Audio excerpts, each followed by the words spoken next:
Bonjour à tous, c'est Elsa de la page Dr Love. Alors, aujourd'hui nous allons parler d'un sujet très important, la sexualité. Alors, comment dire? C'est un sujet assez... Je peux pas dire, je sais pas si je dois dire c'est un sujet polémique ou un sujet qui tient à cœur à beaucoup de personnes. J'ai vraiment tenu à parler de ce sujet parce que bien souvent la sexualité est vue dans le cadre... Je sais pas comment dire, si je dois dire dans un cadre négatif ou dans un cadre pas forcément dans le bon cadre en fait. Parce que bien souvent pour des personnes, je sais qu'en tant que chrétien, souvent on a tendance à voir la sexualité comme quelque chose de mauvais. Ah non, faut surtout pas y toucher, c'est interdit, c'est Dieu, Saint Graal, faut surtout pas y toucher.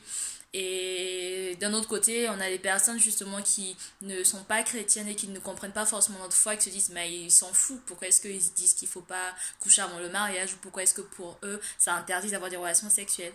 Bah en fait, c'est pour vraiment dissiper tout ça là que je fais cette vidéo sur la sexualité et pour essayer de faire comme d'habitude, de parler, d'échanger et qu'on puisse communiquer là-dessus. Alors, pourquoi la sexualité? La sexualité parce que depuis mon adolescence, pardon, je me suis posé pas mal de questions sur la sexualité et je savais que en tant que chrétienne, Dieu nous disait que c'était interdit d'avoir des rapports sexuels avant le mariage. Sauf que pendant des années, j'essayais de savoir mais pourquoi, Seigneur, pourquoi est-ce que tu dis que c'est interdit?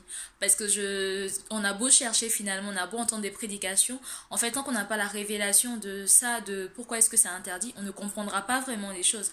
Et je sais que à cette époque-là, toutes les réponses que j'avais n'étaient pas satisfaisantes parce qu'on me disait oui, mais c'est comme un tapis, tu peux pas le salir après l'offrir, ou bien c'est comme un cadeau que tu vas offrir à ton futur époux et tu ne pourrais pas ne pas prendre soin de ce cadeau et puis l'offrir un cadeau qui est déjà déballé. En fait, on essaie à chaque fois de nous expliquer par des images, mais pour moi, ce n'était jamais convaincant.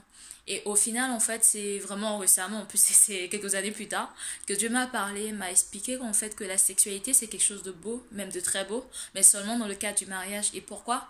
Parce que justement Dieu nous aime et en tant qu'être humain il nous aime, il veut pas qu'on se fasse du mal. Et surtout en tant que femme, comment vous dire, pour les filles qui suivent ce groupe, vous le savez, on est tellement sensible, on tombe facilement amoureuse, on s'investit dans des relations et on se donne à fond à 100%, on se donne pas juste à 10% ou à 20%. Et surtout quand on aime mais totalement en fait. Ce qui fait que si tu t'investis dans une relation entièrement, déjà même quand t'as pas de rapport sexuel, quand tu t'investis dans une relation et que ça se passe mal, bah t'as le cœur brisé, en miettes, t'as du mal à te remettre de ça. Alors encore plus si tu couches avec la personne et que tu t'es donné entièrement, et surtout si c'était ta première fois et que tu as perdu ta virginité avec cette personne-là, de voir que cette relation n'a pas abouti, en fait, tu es brisé. C'est le genre de choses qui vraiment, qui vous met à terre et vous avez du mal à vous relever.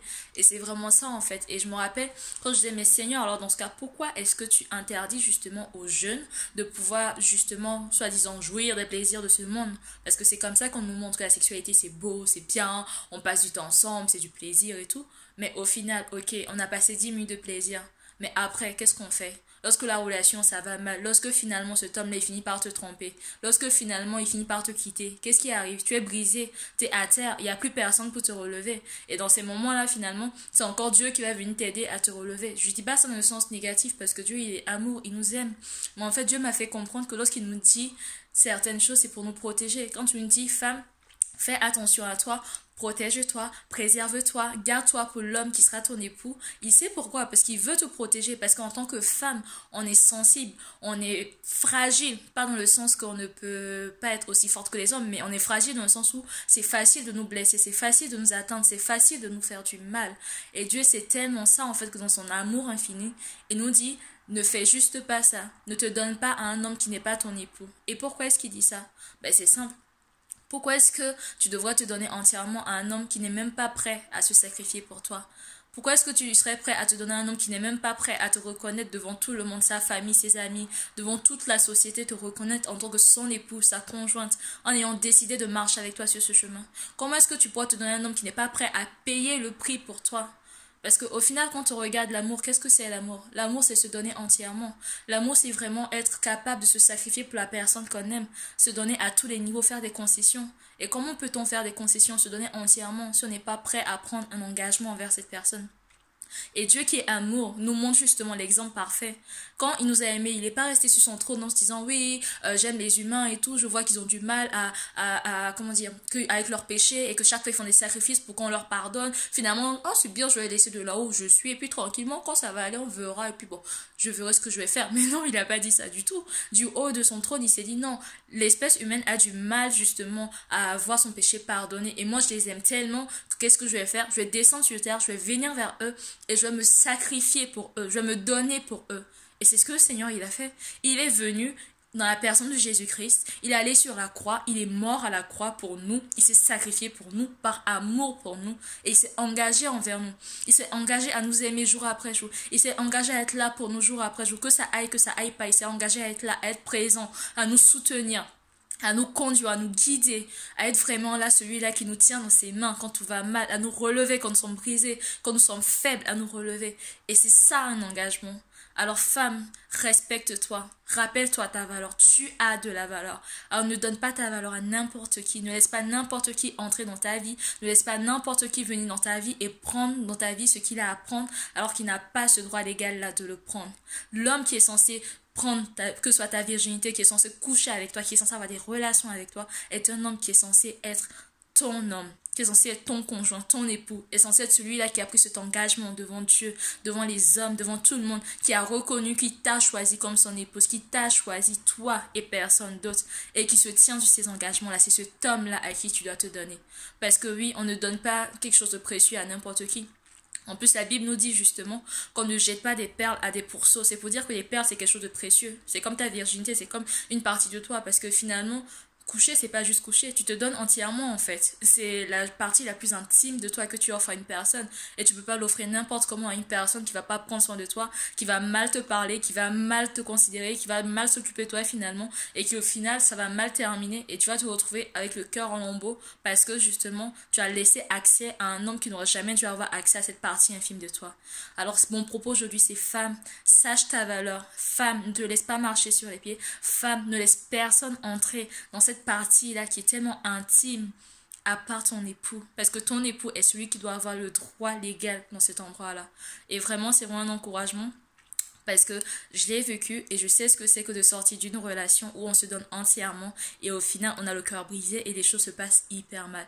Et au final je me dis ça en vaut pas la peine quoi. Quand Dieu nous dit de pas faire certaines choses, il sait pourquoi. Donc vraiment je parle à toutes les jeunes filles, même les jeunes femmes qui se disent oui mais si je fais pas ça il va pas m'épouser. Parce que j'ai entendu aussi les gens qui disent oui mais dans ce cas si tu te donnes pas à lui le gars il va pas t'épouser. Peut-être que c'est en te donnant à lui qu'il va t'épouser. Écoute-moi bien ma soeur, si un homme il t'aime, il sera prêt à s'engager auprès de toi avant quoi que ce soit. Il sera prêt à monter mont et vallée. Il sera prêt à s'investir pour toi. Il sera prêt à s'engager à aller voir tes parents, risquer tout pour toi parce qu'il t'aime. C'est ça un homme qui t'aime. C'est pas un homme qui dit oui, mais si tu m'aimes vraiment, couche avec moi. Non, je suis désolée. Ça, ce n'est pas un homme qui t'aime. Un homme qui t'aime vraiment sera là. Il sera prêt à se sacrifier. Il sera prêt à tenir le temps qu'il faut. Parce que si vous vous mariez dans 1 an ou 2 ans, il sera prêt à se tenir lui-même, à tenir sa chair en bride pour ne pas causer des relations sexuelles parce qu'il aime Dieu, parce qu'il honore Dieu et qu'il respecte Dieu et refuse de tomber dans le péché. Ça, c'est un homme. C'est ce qu'on appelle un homme. Parce que oui, c'est ça un homme. Oui, je me répète, c'est ça un homme. Parce que non, un homme qui est là, non, mais prouve-moi que tu m'aimes parce que si tu couches pas avec moi, tu ne m'aimes pas. Je suis désolée, c'est pas un homme. Si vous avez un gars comme ça, mettez-le directement à la porte. C'est pas vous qui perdez, c'est lui qui perd.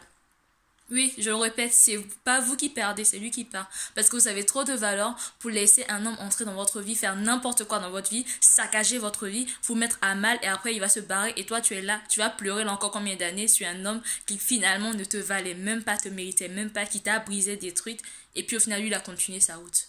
Non vraiment mesdames, vous avez de la valeur et ne laissez personne entrer dans votre vie, personne. Surtout pas un homme qui n'a aucune valeur, aucun scrupule, qui va venir vous faire du mal pour rien. Ne laissez cet accès-là à personne d'autre qu'à votre époux et à un homme qui est prêt à s'engager pour vous. Voilà, c'était vraiment Dr. Love. Vous connaissez le frein d'habitude. N'hésitez pas à partager, liker, aimer et voilà, j'espère que vous allez bien de là où vous êtes. Et n'hésitez pas aussi à faire vos témoignages de ce que vous avez vécu et comment ça s'est passé et tout. Voilà, c'était tout. Je vous souhaite une bonne journée et je vous dis à la semaine prochaine.